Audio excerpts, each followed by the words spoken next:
Broadcasting from the business capital of the world, this is the Podcast Business News Network.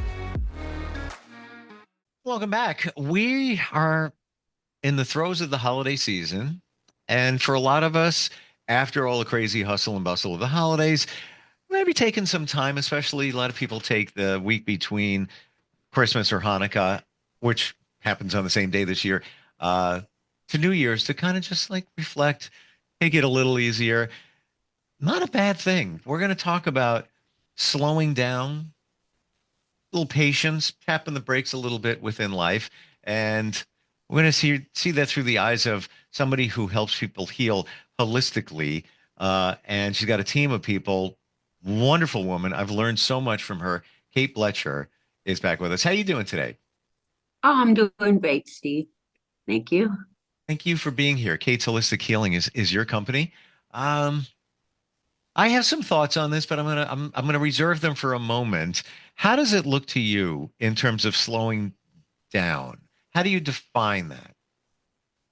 Well, slowing down is to decide what you have in your life. A lot of people are just overwhelmed and buried under a pile of chores. But when I sit and I talk to clients, and it's like, okay, where do you spend your time? And if we go through them one by one, there are so many unnecessary things that people do Wow. that if they just stopped, they would have more time for themselves, they'd have more energy. We can't use all our energy working. We have to keep some over for pleasure and for healing. And, people do weird things that complicate their lives, like getting up in the morning and trying on different outfits and making a mess.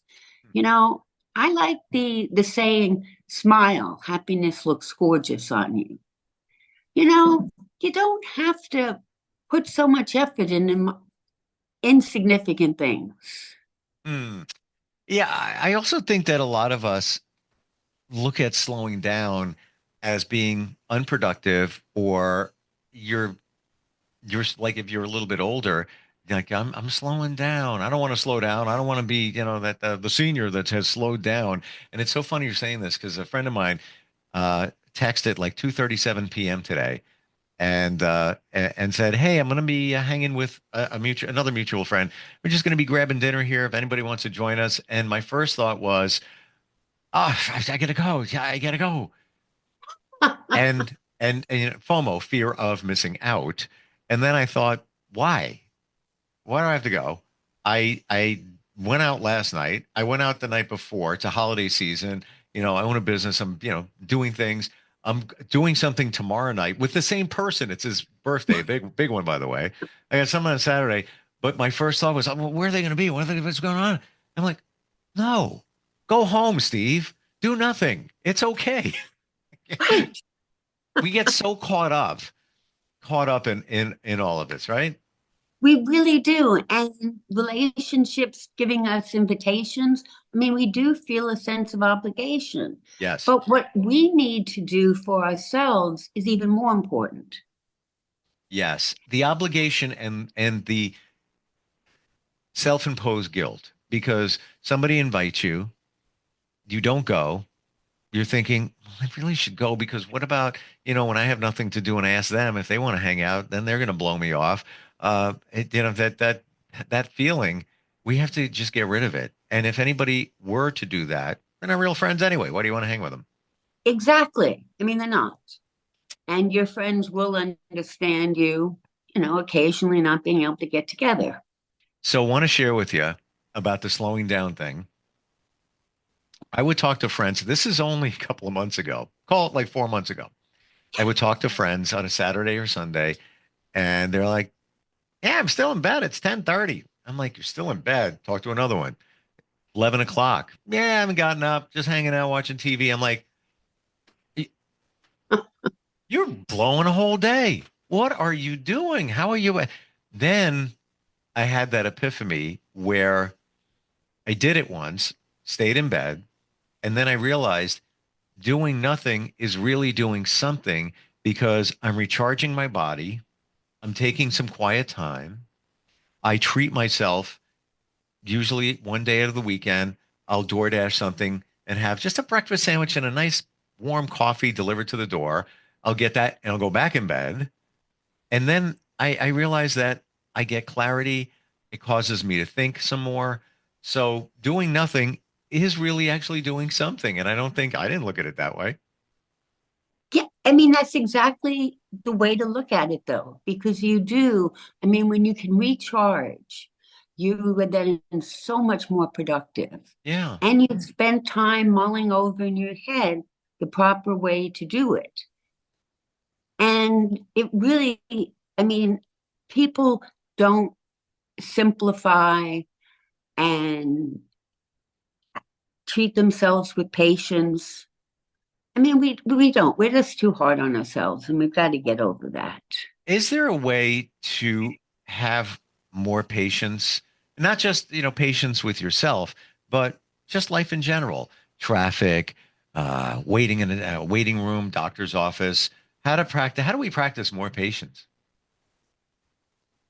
Yeah, it really is a mental way of looking at things. If the way your mind is working and your thoughts are getting you more and more aggravated, it's just the wrong direction to go in.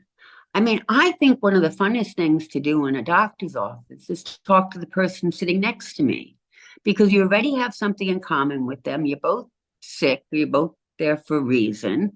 And you can gossip about the doctors, you can just talk about your life and get somebody off their phone and then you have a connection. And it's a much better use of time than sitting there and just, going up every 10 minutes and saying, are they on time yet? It's like Mhm. you're just aggravating everybody, including yourself. So I love what you said. And 2 nights ago, I was out at an event and I ran into somebody um, who he's a great networker. And was like kind of walking next to him. We were all hanging out, and he would be talking to somebody, and then he'd come back. He's like, "Yeah, he's a congressman." Blah blah blah. Blah. I'm like, "You know him?" No, I just started talking to him. And I'm like, "Oh," and it happened again. He goes, "Yeah, he's a politician in town, or he's a builder and does this or whatever." Like, you guys know each other? No, no. I recognize his face. And I'm like, but he said I was never like that. He said it took me the mindset of just smiling and walking up to somebody and relating to what they have going on because that wasn't me in the past. So I think a lot of us are kind of shy about just striking up a conversation with somebody, but they're probably sitting there wishing somebody would, Right. you know? I mean, exactly. I've always been an extrovert, but I love walking into like a cocktail hour where they're going to give a speech or something to a room of strangers because I can walk up to any of them Mm. and I can keep a conversation going on different topics. And it's just, it's fascinating. The things you learn, the people Yeah. you come across. Yeah. I don't haven't traveled a lot recently. Want to get back into it. One of my favorite things is just learning about other air. It could be another state. Just having a conversation with the server at a restaurant when you're outside of your area, because you have that commonality when you live near each other, but you're somewhere halfway across the country, world, whatever it might be. It fascinates me. It's exciting. It really is. It really is. Just finding out about a different culture, different traditions. Although I will say this, like the doctor's office, I do value my quiet time. I don't really have a lot of it. So when I can be quiet, I maximize it. Like I've said to friends, now if I go to see my son upstate, I know we're both in New York, he's in Albany, and I'll take the train. And people will say, why don't you drive? I said, because it's great. I don't have to do anything. I can reflect. I can maybe listen to some music. I don't really watch a lot of movies or TV shows. I just like to think, staring out the window. I would even take a drive. I recently saw a friend that was like an hour drive in, east. And somebody said, "You're going to drive all the way out there?" I'm like, "Yes, it's great. I can't wait to go." Because I value that time. I just enjoy just that quiet time, which a lot of us we don't have. So, um, Yep. I guess that's slowing down a little bit in your mind, taking that time to be quiet. We don't have a lot of that. Right. We really do. And a lot of it kind of goes back to simplifying our lives and making Hmm. them not so busy and not so toned down. Have you ever heard of Swedish death cleaning? Say it again. Swedish death cleaning. No. Yeah, it sounds horrible, but it's really wonderful, and I recommend that everybody do it. It's, I mean, it started in Sweden and now it's very big in Europe. And what you do is you go through all your belongings, all your drawers, all your papers, and you just throw out all the crap you don't need. And Wow. we all have so much of it because otherwise, after you pass, someone's going to have to do it for you. Wow. So you're just you're getting your life cleaner. The guides say everybody's so much happier if there's light and air around things rather than the way we live, which is everything clustered together and jammed on shelves and things. But if you just get rid of what you don't need, it frees you up from a sense of obligations that you have to clean and, and just throw things out, give them away, and just keep what's necessary and sentimental to you. I love that. And somebody who is very intuitive, famous for what they do, told me once that when you have things around, like let's say you got a box over here, a box that you got to walk through, I'm in the middle of, cleaning or whatever you're doing, you are blocking the flow of energy and in effect blocking life for yourself when you have this clutter. Hmm. That is so true. I mean, that's what the guides say. You got to get rid of the clutter because it takes you, you've got to let the air flow and the light and be a part of it. And, it's like, I don't know, I think of it as being in nature and looking at a stream. I mean, going to Europe is fascinating and talking to people, but you can find things close to home too. Yes. And if you just imagine, a leaf going down a slow moving stream and it avoids the hazards and it goes around the rocks, and that should be your life.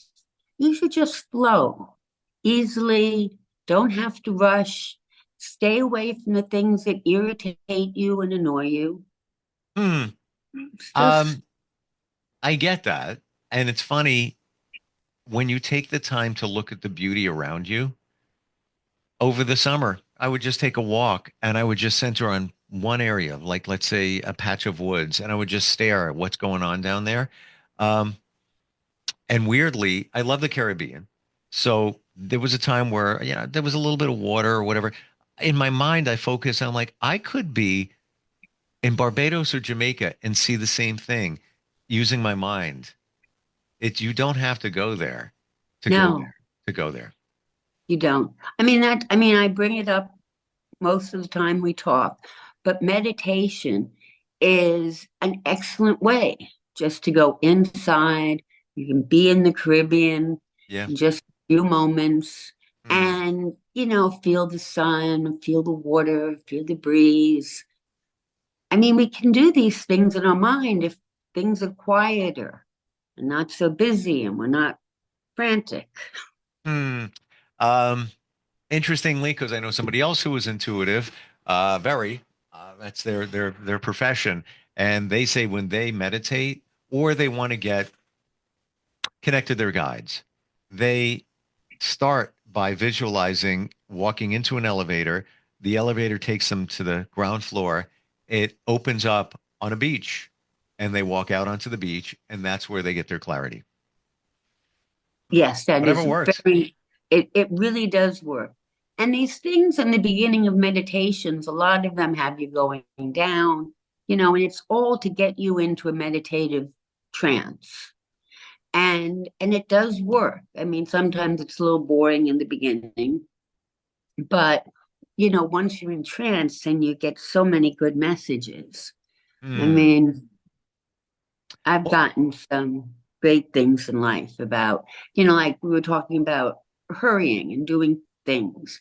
And my favorite quote of all time is nature never hurries.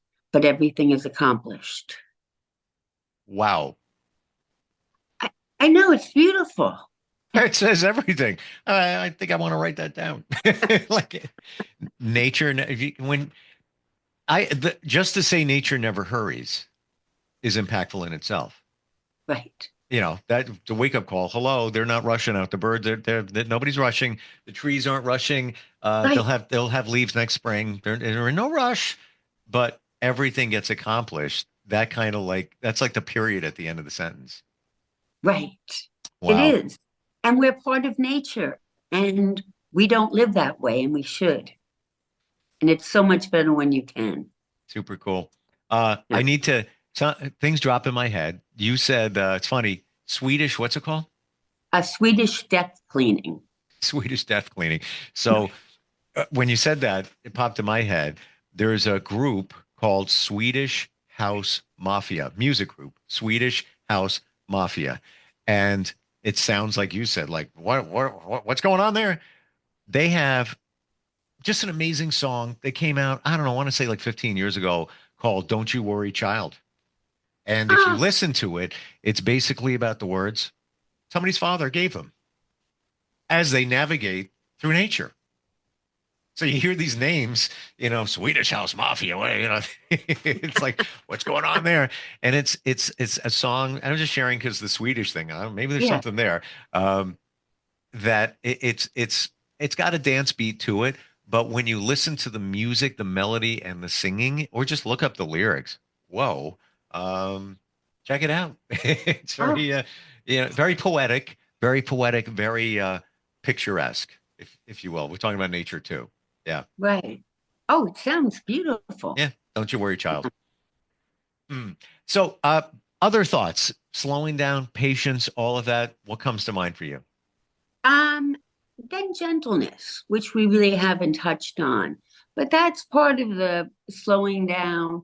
I mean, you have to be very gentle with your body and your time and your energy. And we should be gentle, not just taking a shower, luxuriating in the warm water, but throughout the day, you know, try to be as comfortable as you can. If something's making you un- uncomfortable, leave. Just do whatever is best for you that can make you feel at home in your skin and not to be, rushing around and hurting ourselves because we do that. And multitasking, my spirit guides just despise it. They say that you can, multitasking is the worst thing to do.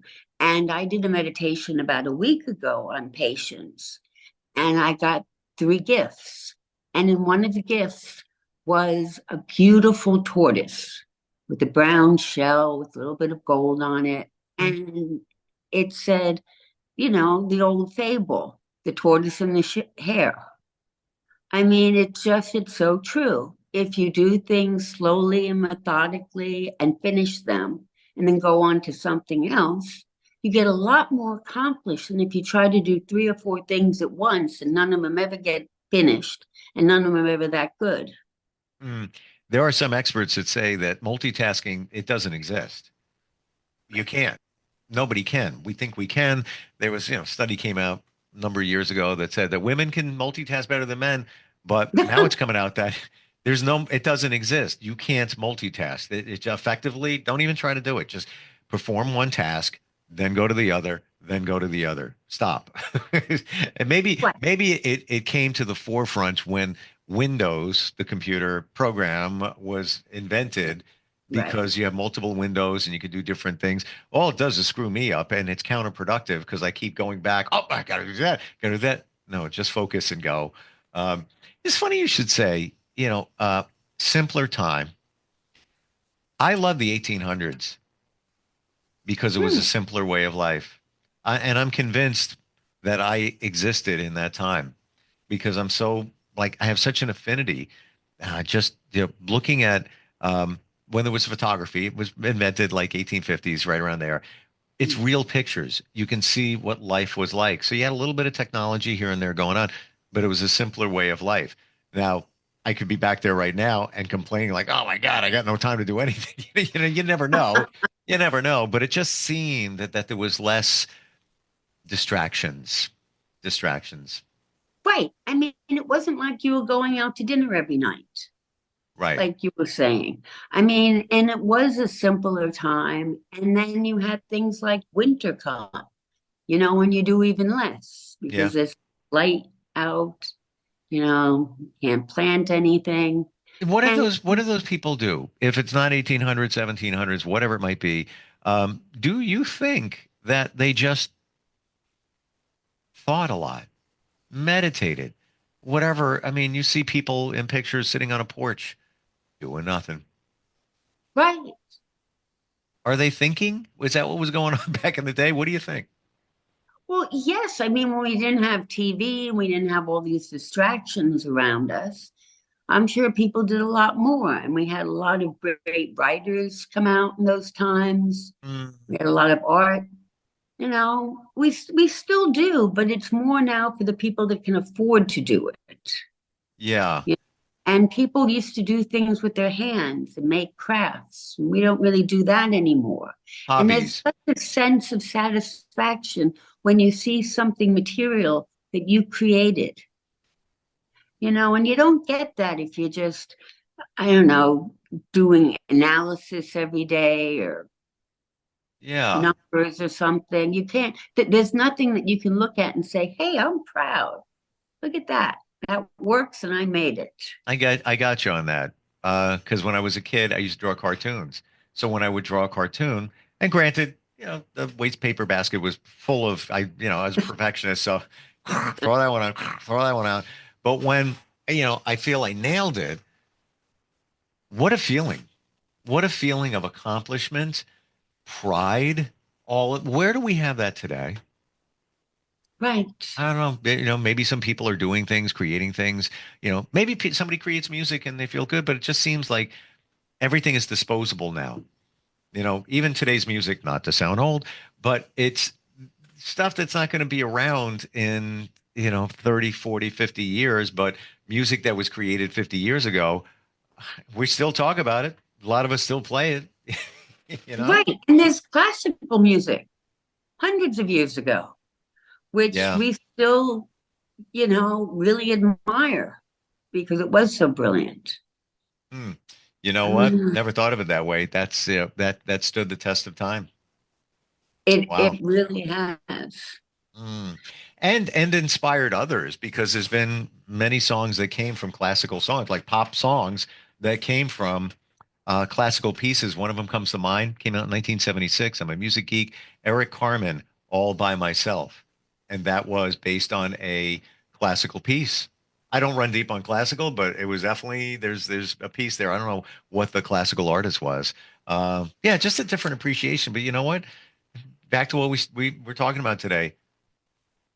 Tap the brakes, enjoy it, look around, you know, slow down. Right. It's okay. Exactly. Yeah. Yeah. I'm seeing here, Kate, give ourselves permission to slow down. Right. Hmm. I mean, we just have to, and it's kind of necessary because otherwise we just get exhausted and our bodies shut down. Yeah. Yeah. And then it takes a while to recuperate. So it's 100%. not efficient. Don't you worry, child. Don't you worry, child. See, All right. heaven has a plan for you. That's actually the lyrics. Not even kidding. Um, how do we find you? Kate's Holistic Healing. Is it katesholistichealing.com? I'm trying to remember. Yes, it is. It's katesholistichealing.com. And then we also, I've written some books on meditation and spirit guides, and they can be found at kateblecher.com. And on that, I also have meditations, free online guided imagery meditations.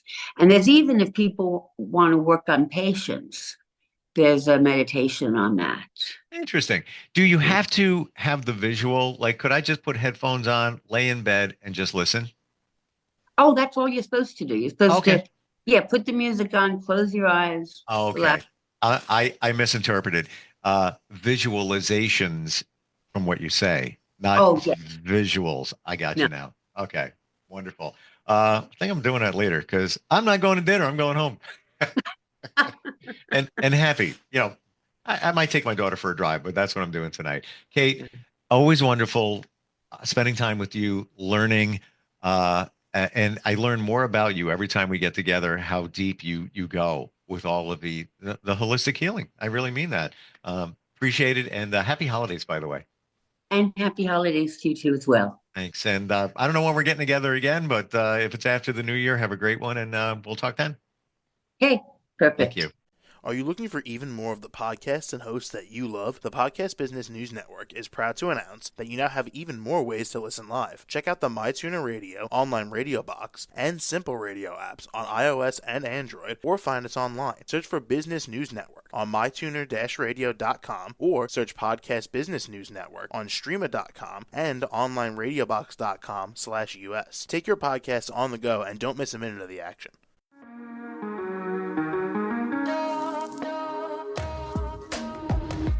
Broadcasting from the business capital of the world, this is the Podcast Business News Network. For nearly 2,000 severely injured veterans, everyday life has become filled with barriers. Day-to-day simple tasks can become pretty daunting. I have to carry my chair up 2 flights of steps or have somebody do it for me. What scares me the most is just the falling. When I'm struggling with my house, I think, to have that one great barrier just knocked down, it's crucial. Home for Our Troops is a wonderful nonprofit that builds a mortgage-free, fully adaptive, handicap-accessible house. And there's no catch. It'll be our very first home that we've ever owned. This is a game changer. This is where your life begins again. We need you to join us in completing this important mission. Please visit hfotusa.org and help build homes and rebuild lives. Because of you, everything's going to be okay.